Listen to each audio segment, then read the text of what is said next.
invitamos al Interconsejo Consultivo Comunal Cuenca del Vega. Es la reunión de varios consejos consultivos de la ciudad, 11, 12, 13, 14 y 15, con fines de informarse y intervenir en las obras del Arroyo Vega.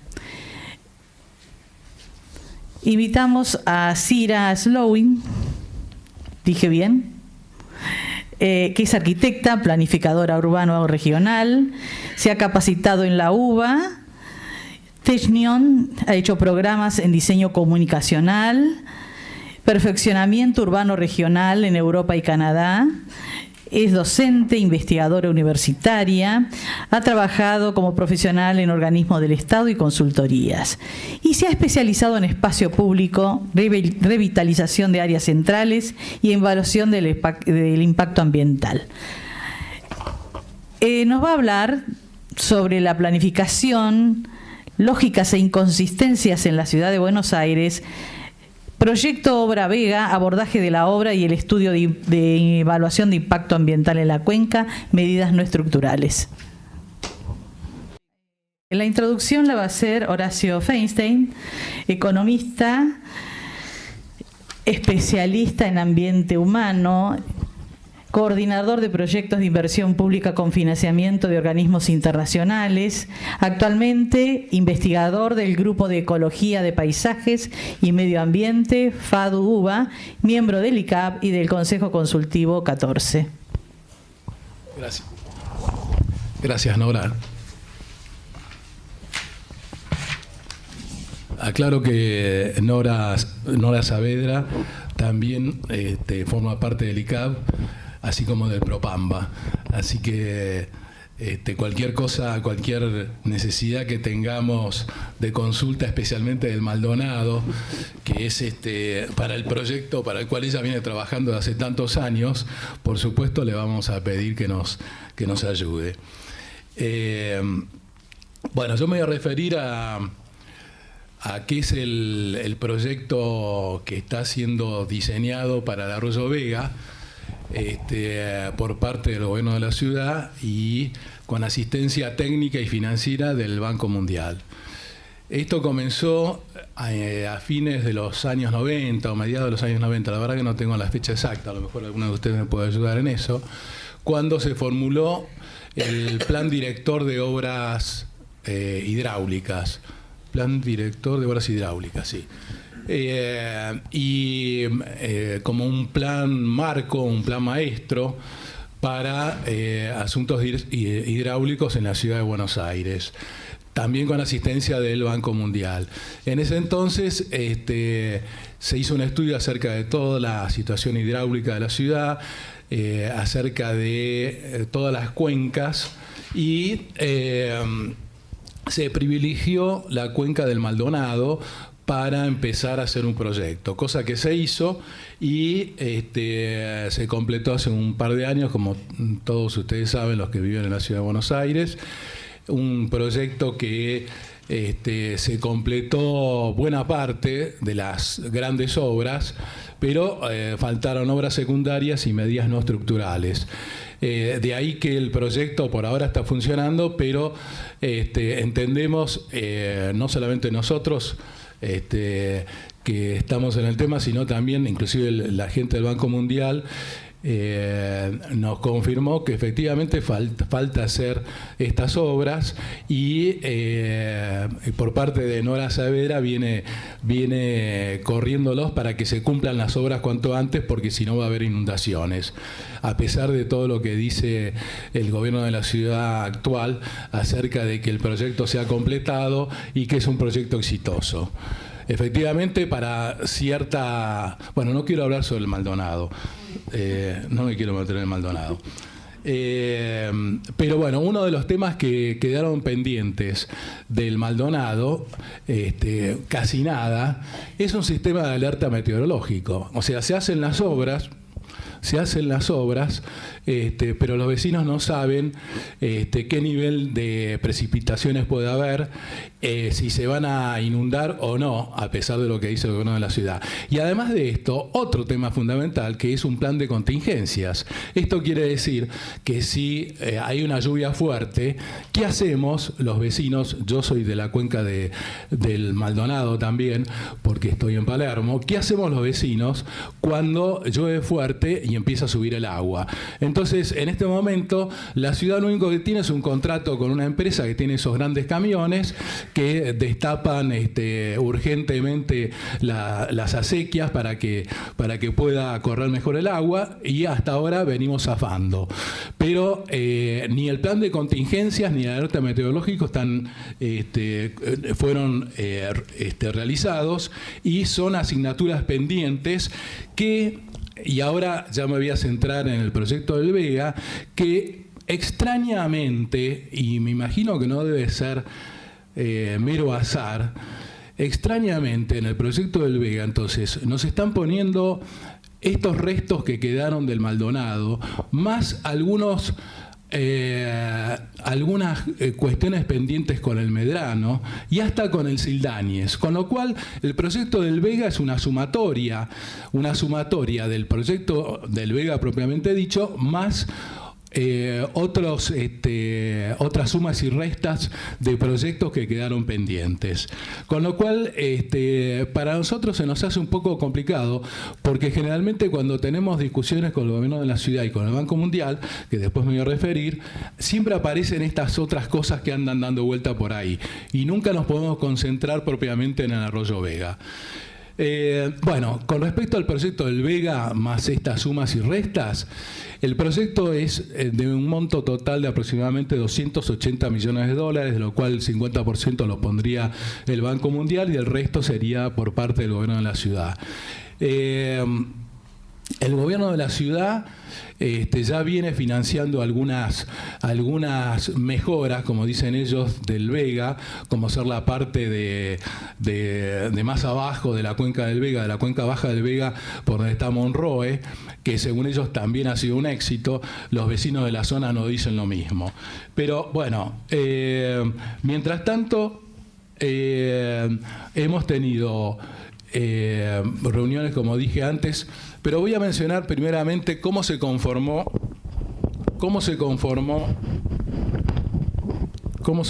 el ICAF y por qué se conformó el ICAF. Justamente a propósito del conocimiento que tuvimos algunos vecinos de la formulación de este proyecto del Vega, vecinos de las zonas inundadas, de las inundaciones del 2 de abril, vecinos de Parque Chas, vecinos de Barrio Mitre, vecinos de la zona esa alta del Vega, venían reclamando al gobierno de la ciudad sin ningún resultado.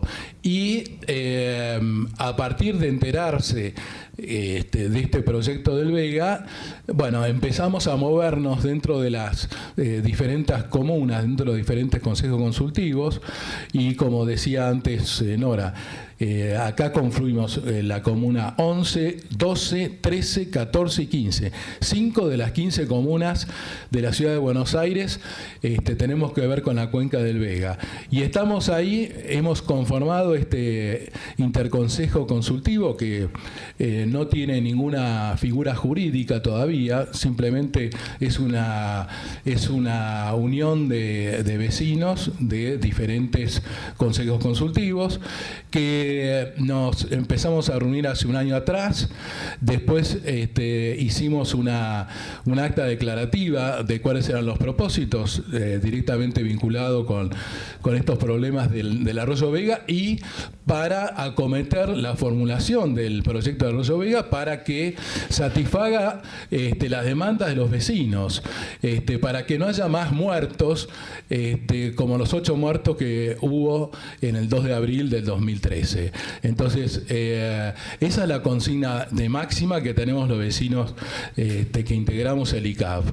Y a partir de nuestra unión, empezamos a compartir saberes entre profesionales y no profesionales, y en realidad tomando un poco lo que decía Gabriela Merninsky acerca de los grupos emergentes, me parece que era, bueno, realmente estamos funcionando así. Obviamente tenemos muy poco tiempo de funcionamiento, digamos, no tenemos ni un director, ni un jefe, ni un presidente. Hoy vinimos lo que pudimos, los que teníamos posibilidades de venir, podrían haber estado otros hablando acá, y todos entendemos más o menos de todo en la misma medida. Alguno tiene algún conocimiento un poco más que otro por alguna experiencia previa, pero nada demasiado sobresaliente. Somos miembros de los consultivos comunales, y así como sucede en los consultivos comunales, donde participan activistas políticos y otros que no lo somos, partidarios, el ICAF es un interconsejo, yo diría, suprapartidario. O sea, los partidos están ahí presentes, pero no es una división que tengamos entre nosotros. Nunca lo ha sido, y espero que no lo sea, porque realmente esto nos ha dado la potencia que tenemos y ¿cómo puedo decir? Las buenas relaciones que mantenemos entre nosotros. Cuando viene alguien al interconsejo consultivo, nadie le pregunta, ¿vos de qué partido sos? Primero porque puede ser que no sea de un partido. Pero además de eso, a nadie le interesa. Lo que tenemos es un objetivo común. Y entonces, en función de eso y en función de lo que cada uno pueda aportar, bueno, vamos para adelante. Y bueno, en ese sentido, como decía antes, empezamos a hacer reuniones con el gobierno de la ciudad y con el Banco Mundial. Esto comenzó, tuvimos un momento importante para el ICAF, que fue en septiembre del 2014, el año pasado, porque hubo una audiencia pública llamada por el gobierno de la ciudad para presentar el proyecto del Vega. La presentación fue realmente vergonzosa.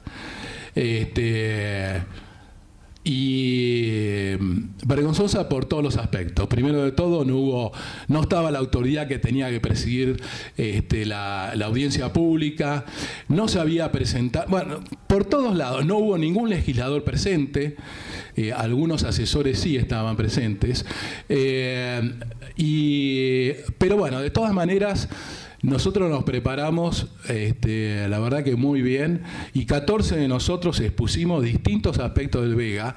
Después de nosotros habían inscriptos un montón de gente del PRO, y después de la exposición nuestra se borraron olímpicamente porque no había lugar para mucho más. Así que la verdad que quedamos absolutamente conformes porque pudimos exponer con contundencia y refutar, no solamente refutar todas las presentaciones estas que eran totalmente fuera de forma y de contenido, por supuesto, sino también hacer objeciones y hacer cuestionamientos. Así que después de esa asamblea empezamos a ver, bueno, qué camino tomar. Y ahí nos encontramos, bueno, que teníamos que recurrir al que había sido el presidente de la audiencia pública, y empezamos porque digamos, quiero comentar que las audiencias públicas en la ciudad no son vinculantes, pero sí, por la ley de audiencias públicas, la autoridad tiene que responder a los cuestionamientos que hay. Entonces buscamos respuesta. Todavía no conseguimos absolutamente nada, ni creo que tengamos ninguna respuesta, pero no importa, seguimos adelante, y seguimos adelante con otras reuniones con el gobierno de la ciudad y con el Banco Mundial. Pero no voy a referirme demasiado a esto porque no quiero hacer demasiado. Sí, lo que sí quiero mencionar es el concepto de participación, ¿no? Que con el gobierno de la ciudad no tenemos ningún lugar para hablar de participación, obviamente, pero acá se ríen, pero es así. Pero con el Banco Mundial sí, porque justamente el Banco Mundial se vanagloria de sus principios participativos, y además ellos han tenido muy malas experiencias con respecto a un montón de proyectos de distinto tipo en un montón de países, donde han tenido problemas porque los supuestos beneficiarios decían: nosotros de beneficiarios no tenemos nada, entonces este proyecto no lo queremos. Así que bueno, han tenido varios problemas. Así que de ahí que el Banco Mundial, después de algunas vueltas, finalmente nos recibió en pleno y dijeron: no, por supuesto, nosotros somos participativos. Y ahí lo que le hicimos ver es que la participación acá no se da por las ONG, que la ciudad de Buenos Aires, como ellos bien saben, pero se hacían los tontos, tiene comunas, y las comunas tienen además consejos consultivos, y nosotros somos representantes de los consejos consultivos. Ah, muy bien, dijeron, pero por supuesto vamos a discutir con ustedes, pero también con el gobierno de la ciudad. Bueno, estamos ahí discutiendo con ellos, y no voy a seguir con esto porque quiero dejar a mis compañeros que sigan hablando. Muchas gracias. Y muchas gracias a la Propamba por permitirnos tener este ámbito con interlocutores de distintas perspectivas y distintas instituciones, que para nosotros es muy importante, porque lo que nosotros queremos es eso, que se conozca más del proyecto del Vega y de lo que estamos haciendo, y que esto se difunda.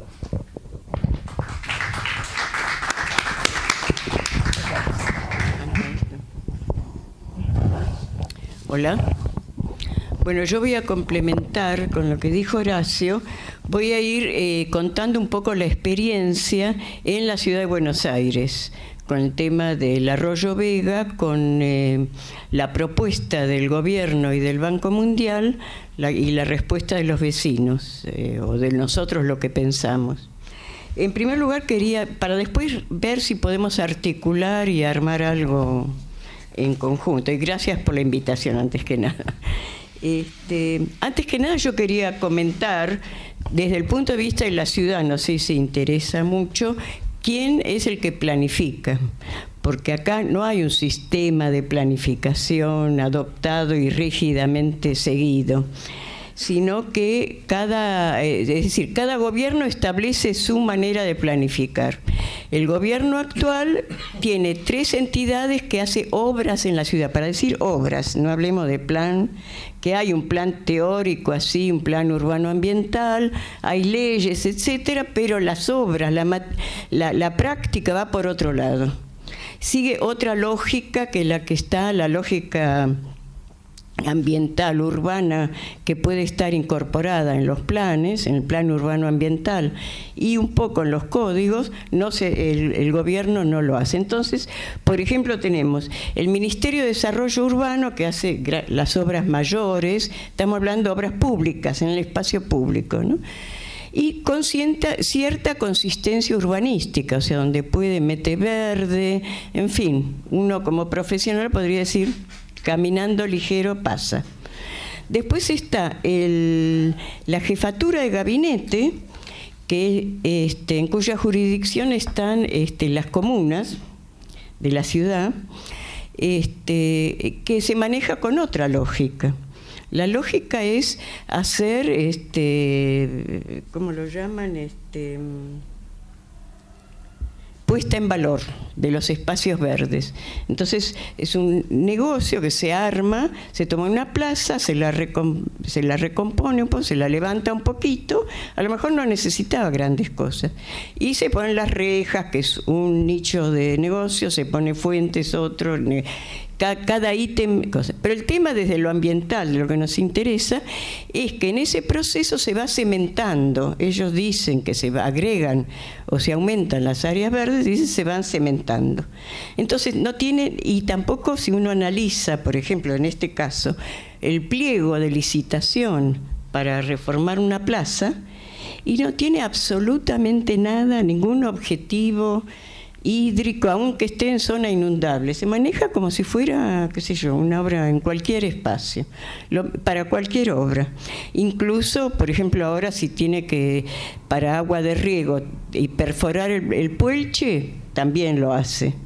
por ejemplo. Entonces no hay una coordinación transversal. El tercer organismo que trabaja en la ciudad es el Ministerio de Espacios Públicos, de Ambiente y Espacio Público, que se ocupa del mantenimiento, reposición de veredas, arbolado, poda, todo el mobiliario urbano, todo lo que pasa en las calles, y hace también algunos espacios verdes nuevos o reformas y algunas obras en espacios abiertos con supervisión técnica del Ministerio de Desarrollo Urbano, que es donde están los profesionales urbanistas. Por ejemplo, arma licitaciones para reconstruir veredas, todo cementado. O sea, tampoco dice, bueno, ya que, porque ahora hay un principio internacional de cuando hay que reconstruir algo, hay que hacer lo que se llama reconstrucción mejorada. No reconstruir como estaba antes, sino reconstrucción adaptada a los tiempos actuales, por ejemplo, adaptada al cambio climático. Por ejemplo, una vereda, en vez de hacer una franja verde o ampliar plantas, es decir, hacer lo que se pueda en ese sitio, alguna estrategia para contribuir con la mitigación de las inundaciones, tampoco, porque lo que interesa es cementar, consumir cemento, etc. Entonces, cada uno tiene distintas lógicas, no se articulan entre sí. Si uno mira las licitaciones de uno y del otro, uno sacó una que todavía habla, en vez de AISA, menciona obras sanitarias, en fin, eso en cuanto a cómo se planifica. Lo paradójico es que existe una subsecretaría de planeamiento, que es la que tiene el sistema de información geográfica, la que maneja, y por lo tanto tiene todos los datos y muy lógicamente realiza estudios, análisis, qué sé yo, de espacios verdes, cuántos hay, cuánto falta, propuestas, plazas hídricas, proyectitos, ideas. Pero eso queda ahí, es como un banco de estudios o de posibles proyectos, pero no hay planes. No es que se dice, bueno, hagamos de esto un plan, pongámosle plata, tiempo, etcétera, recursos. Simplemente no. Y eso está ahí, y bueno, de repente si el gobierno necesita, por razones políticas, de anunciar un plan verde, junta de ahí un poco de estudios y de lo que hay, le agrega las futuras obras y qué sé yo, y dice que de acá a 30 años van a tener, bueno, etcétera. Entonces, estamos en ese contexto de planificación en la ciudad de Buenos Aires, que no es nuevo, viene arrastrándose. Por el otro lado, el que mencionaba Horacio, que existe una ley constitucional de comunas en las cuales tienen competencia exclusiva, por ejemplo, sobre los espacios verdes y el mantenimiento de calles secundarias, no las primarias, no las grandes avenidas ni grandes parques, pero tienen. Teóricamente hay una descentralización de competencia y de poder de decisión. Eso no ocurre por ahora. Entonces hay sectores del gobierno central que hacen caso omiso siguen con su práctica como si no existieran las comunas. Bueno, eso en cuanto al contexto. Después el proyecto. El proyecto, analizando el pliego, los pliegos también se ve que, por ejemplo, deja librado al contrato. El proyecto afecta más o menos 122 cuadras y más manzanas, porque directamente como que hay cada 4 cuadras un frente de obra, o hay una obra que se imaginan las molestias que puede haber, más allá de que parte del proyecto está entubado, bajo tierra, el resto se hace todo zanja a cielo abierto. Entonces va a haber innumerables molestias. Y por ejemplo, el pliego antiguo le dice, el contratista tiene que reconstruir, si sacó árboles porque necesitaba, o veredas, o qué sé yo, tiene que reconstruir como estaba. Y ahí, nada, la cosa hídrica tampoco. O sea que por un lado se hace una obra que se supone que va a captar, va a mitigar bastante las inundaciones, y por el otro lado lo que debiera acompañar, que sería un plan de gestión, de drenaje, es decir, la obra debería integrar un plan de gestión del drenaje sustentable, en donde las medidas orientadas a la gente, con participación de la gente, debieran ser lo principal. Y las obras, en caso de que no alcanza, se hacen las obras complementarias. En este caso el abordaje es la obra, los caños, es el protagonista excluyente. Y el resto son daños colaterales que entonces se pagará con un seguro o se harán planes de contingencia, bueno, con todo lo demás, planes de contingencia. Y también el tema de confiar en sistemas de alerta, digamos, alerta como los que se mencionaron ahora, que eso es imprescindible, pero también denota el privilegio dado a una anticipación en base a técnicas, digamos, un privilegio de resolución técnica de lo que va a pasar y no lo que mencionó Gabriela, creo que se llama, pasar de la vulnerabilidad en anticipación técnica de lo que va, del daño que puede provocar una inundación, a pasar a la resiliencia, es decir, a una construcción social de cuán vulnerables somos en cada lugar y cuál es nuestra capacidad de respuesta y qué tenemos que hacer en cada caso, que sería eso. Entonces yo quería proponer, para no abundar más, me olvido de 1000 cosas, pero no importa. Quería mencionar otra cuestión que forma parte de las propuestas.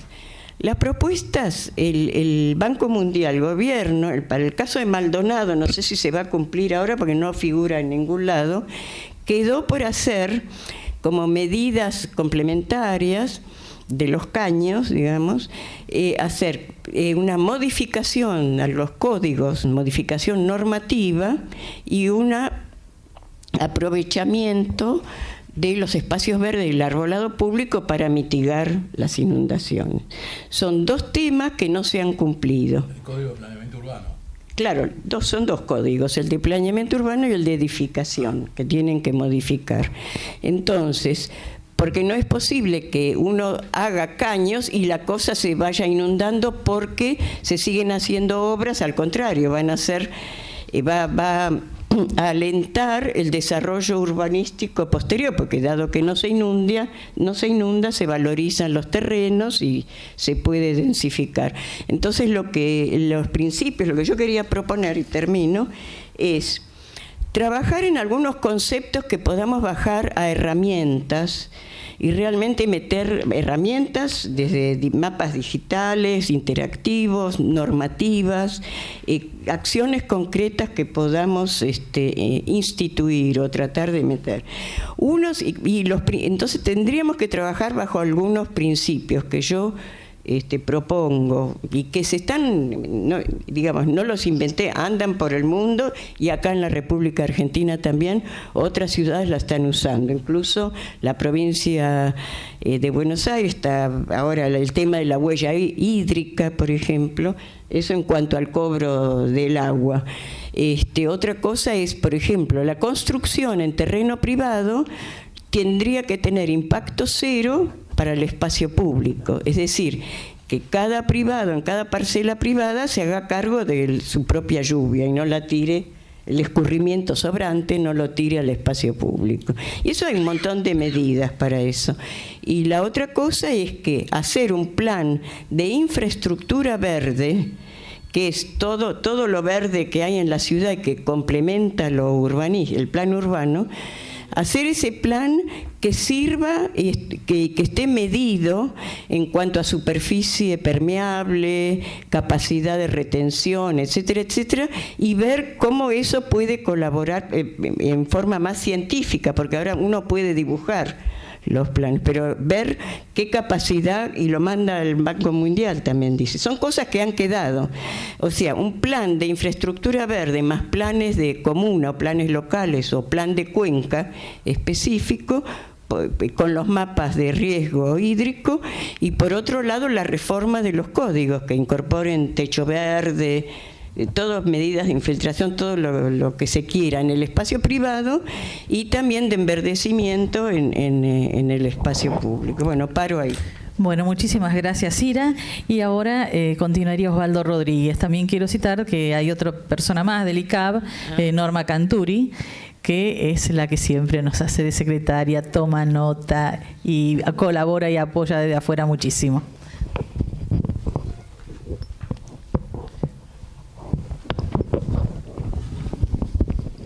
Buenas tardes.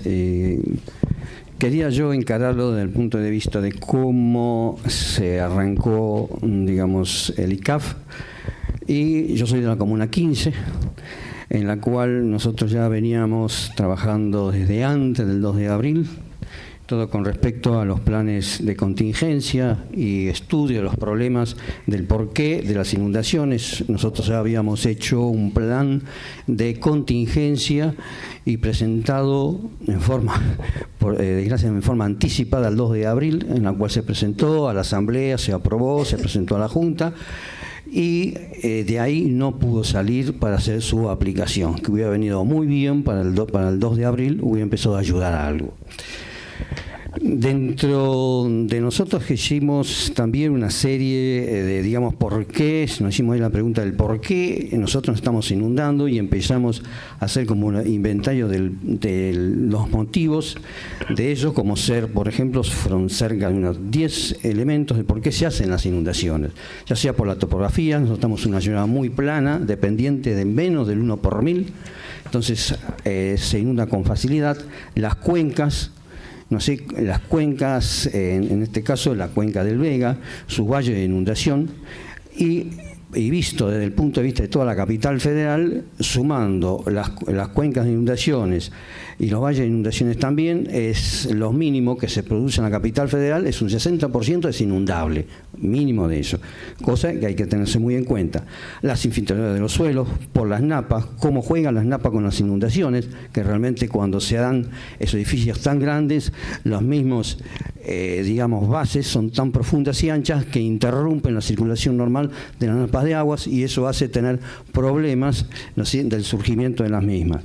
Las precipitaciones, de las cuales las precipitaciones que se están dando hoy en día, si uno ve todo el siglo XXI, la verdad, los máximos, todavía se siguen dando esos máximos que no se pueden desconocer, que se dice que se sorprenden, porque llovió 150, 170 milímetros, y en el siglo XXI hay muchas lluvias de ese tipo ya registradas, y por aparato, no habría por qué sorprenderse. También estamos en la parte de la sudestada, ¿no? Así que el Banco Mundial niega que la sudestada se combina con las lluvias. Uno ve las estadísticas, las cruza, y resulta que el mes de junio y fundamentalmente julio se cruzan y se dan esos fenómenos. También está que no se tiene en cuenta, ni el Banco Mundial no tiene en cuenta la onda oceánica, que cuando se combina con la sudestada se producen las lluvias, las inundaciones más grandes que se tienen registradas. También se está ensamblado la crecida del Paraná. También se tiene los terrenos que se ganan al río, no se tienen en cuenta, y eso es otro elemento más en la cual se hace que las descargas de los arroyos sean más lentos, por lo tanto mucho más inundables en la zona medias y alta de la misma cuenca.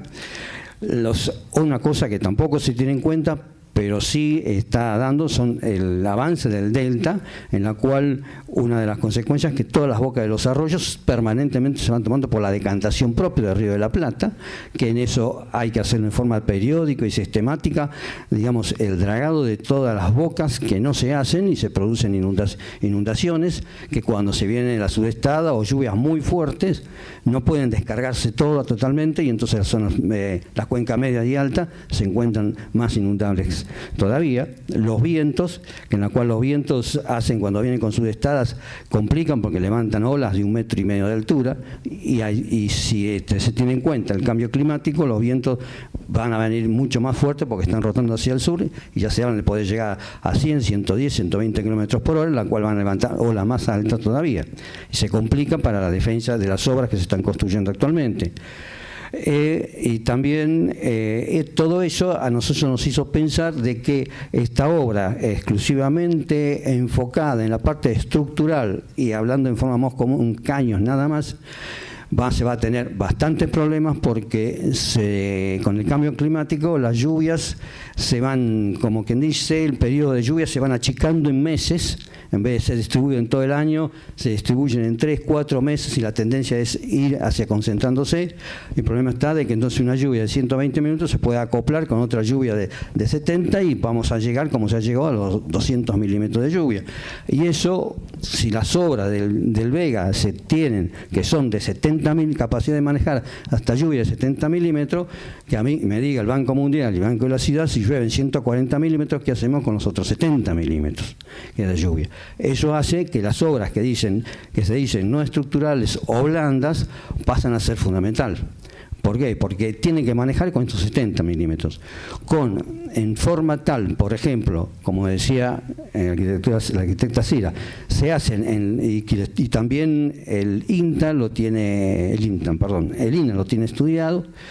Si se ponen en cada edificio tanques que puedan acumular 100 milímetros en toda su superficie, que más o menos son 35.000 litros o 35 metros cúbicos en toda la manzana, puede captar tranquilamente 1.000 metros cúbicos o 1.000.000 de litros que caen.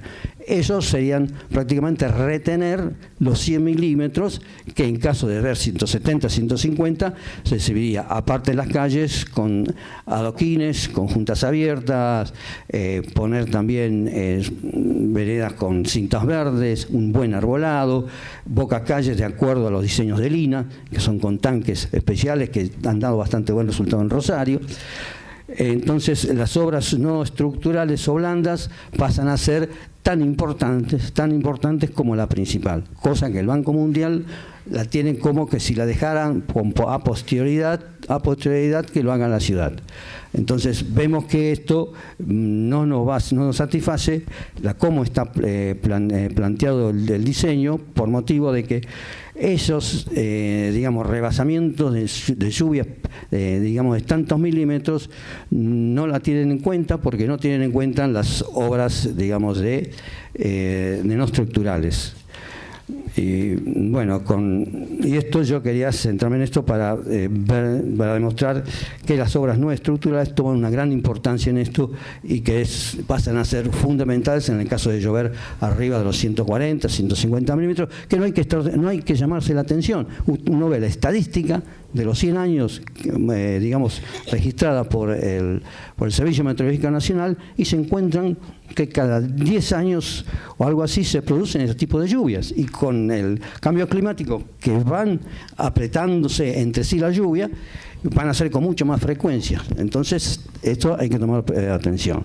Y nosotros estamos en ese tipo de pelea con el Banco Mundial y el gobierno de la ciudad. Nada más. Bueno, muchísimas gracias, Osvaldo. Queda claro que la complementariedad existe en todas las áreas. En la educación, los edificios no servirían si no hay un maestro capacitado y otras herramientas y los alumnos. En un hospital pasa lo mismo, si no está la capacidad humana y los elementos. Y en las obras hidráulicas pasa lo mismo. La obra estructural no puede ser eficiente sin la no estructural. Pasamos a las preguntas. ¿Qué dice el Banco Mundial cuando ustedes plantean esto? Esto que la obra estructural no es suficiente. El banco está de acuerdo, está totalmente de acuerdo. En relación al Maldonado, lo que dijeron es que no le alcanzó la plata al gobierno de la ciudad para hacer las obras secundarias y las medidas no estructurales, lo cual puede ser cierto para las secundarias, pero no para no estructurales. Y el gobierno de la ciudad dijo que la devaluación los mató, y entonces que no les alcanzó la plata por la devaluación. Eso es lo que corresponde. No, sí, claro. Y lo que quería agregar es que como estas medidas que faltan, la reforma normativa en los códigos y la utilización, el hacer un sistema verde pensado bien en su capacidad de mitigación, eso lo hace el gobierno. No es que el gobierno puede contratar una licitación y alguien lo hace, como los caños o con un sistema de alerta meteorológica. Entonces eso hay que presionar al gobierno, porque no lo va a hacer solo. no tiene motivación suficiente como para hacerlo. Un cambio de código, aparte, sufre presiones inmobiliarias impresionantes. Lo que se pide es que se agregue por lo menos una normativa hidrológica, que una evaluación previa, como lo hacen en otras ciudades del país. Ya previa a dar el ok constructivo, ver qué pasa con el uso de terreno absorbente. ¿Y el interconsejo fue reconocido por el gobierno de la ciudad como parte? No. Pero en estas reuniones informalmente nos aceptan como voceros. Nos contestan a nosotros con la sigla CAF, así que formalmente no, pero informalmente lo están reconociendo. Alejandro. Sí, gracias, Nora. Mencionaron tangencialmente el tema del negocio de los seguros, de la securitización, digamos, y ya que Nora es parte integrante, no sé quién, pero quien quiera contestar al respecto, de esos planes que aparecen en el Banco Mundial de cubrir con seguros. Sí, mirá, no hay nada demasiado claro. Sí sabemos que claramente se está cocinando a fuego lento y de hace rato. Y tenemos más datos inclusive sobre el tema porque... pero todo muy suelto y, digamos, por un lado, lo que está confirmado es que se ha pagado un estudio para hacer un seguro que básicamente tiene esta forma. Digamos, el seguro cubriría hasta cierto tope, ¿no? Digamos, para ponerlo en milímetros, si llueve 140 milímetros, el seguro cubriría hasta 70 milímetros. Más allá de los 70 milímetros, entonces empresas aseguradoras que aparecerían en función de la creación de un mercado de seguro que está fomentando el gobierno de la ciudad con el crédito del Banco Mundial, entonces asegurarían ese otro plus de los 70 milímetros y los ciudadanos tendríamos que litigar contra las empresas de seguro, lo cual es una barbaridad, es una aberración jurídica, porque el gobierno de la ciudad no puede deshacerse de esa responsabilidad. Pero bueno, este es el esquema. Hasta ahora, este es el esquema. El artículo 10 militar es el siniestro. No les interesa eso, es el negocio. Espera, a ver, tratemos de hablar de... Claro, porque como dice Alejandro, hay un tema que es el negocio. Es curioso que el nivel de protección que da el plan director de ordenamiento hidráulico es para 70 milímetros y que la cobertura de las empresas de seguro que estás mencionando da para hasta 70 milímetros. De ahí en más... Bueno, la idea es esa. Que da cobertura de inundación, nada. Para que no nos cubra, porque 70 milímetros estaría cubierto por el desarrollo del plan hidráulico. Exactamente, sí. Es una recurrencia de 10 años. Bueno, hay realmente dos diferencia con los 70 milímetros que quedan pendientes. O sea, no tiene razón de existir un seguro. Hay dos versiones de... ¿Quién pagaría el seguro, además? A ver, Hay dos versiones de la securitización que quieren implementar en la ciudad. Una es la parte individual o digamos la de responder hasta los 70 centímetros para indemnizar. Y hay otra que según eso nos han informado en la Defensoría del Pueblo, que sería proteger al Estado para que no se desfinancie. Lo cual llevaría a una intervención también de las reaseguradoras, porque para proteger al Estado van a quebrar muchas y van a ganar las reaseguradoras. Eso es no porque pierdan realmente las aseguradoras, ¿no? Pero eso sería que después de pagar cierto nivel de subsidios, la ciudad no se diferenciaría porque cubrirían los costos las aseguradoras. El gobierno tendría un nivel bajo. ¿Y quién los van a pagar? Nosotros, porque si sale del erario público, ya sea que nos lo cobren directamente o a través de los impuestos, nos va a salir de nosotros. Aparte que la ciudad va a cubrir un nivel bajo, cuando supere eso lo cubre las empresas de seguro, en la cual se lo va a tener, digamos, que pagar en una ciudad, pero nosotros vamos a tener que pagar el costo de la BL. Pero a mí me parece una aberración, del Estado. El Estado, por el artículo 27 de la Constitución, es indelegable esa responsabilidad. Pero acá lo grave también es que el Banco Mundial está financiando esto, le está dando pasto a la fiera. O sea, le financió el estudio, es claro, entonces es terrible, sí. Norma. Más que eso, solamente una aclaración, porque ayer me puse a leer uno de estos tantos libros que circula el gobierno de la ciudad, que te da información, porque es tan bueno, que te pone todo tan claro. Y en realidad el seguro, los subsidios a la ONG para investigación sobre las cuencas y demás, es una implementación que el banco, nosotros decimos Banco Mundial y es Banco de Inversión para la Reconstrucción y Fomento, está tratando de implementar no solamente seguros, es un concepto que está tratando de implementar no solamente para el riesgo hídrico, sino para cualquier tipo de riesgo. Exactamente. Es que viene de la parte de terremotos, lo han aplicado en es muy inocente eso que dice Cira, es muy inocente. La visión del neoliberalismo es que ante un daño ambiental, llámese glifosato, llámese los daños realmente antrópicos, porque un terremoto no lo provoca el hombre, pero para los antrópicos, antes de las soluciones, proponen implementar seguros. No vamos a sacar a Monsanto, vamos a darle un seguro hasta cierto tope a los que se enfermaron si cumplen con ciertos requisitos. Si las semillas transgénicas no dan resultado, etcétera, etcétera, bueno, le vamos a dar una cobertura para eso. Es más, en la bibliografía que, como dice Norma, nos dio el banco, no nos las dio, nos las trajimos, el Banco Mundial, dice que hay un cuentito que dice: ¿por qué fulano es pobre? Porque no arriesgó. ¿Y por qué no arriesgó? Porque tenía miedo de perder todo. Ah, pero si tuviese seguro podría arriesgarse y dejaría de ser pobre. Pero con respecto a quererlo comparar con un terremoto, que es imprevisible realmente, los terremotos en las inundaciones no es el caso. Claro, porque le aplican lo aplicó el terremoto. Sabe perfectamente bien cuándo las lluvias que se pueden llegar a producir por el servicio meteorológico, como le conté antes. Se sabe que puede llegar hasta hay registros hasta 190 milímetros en el siglo.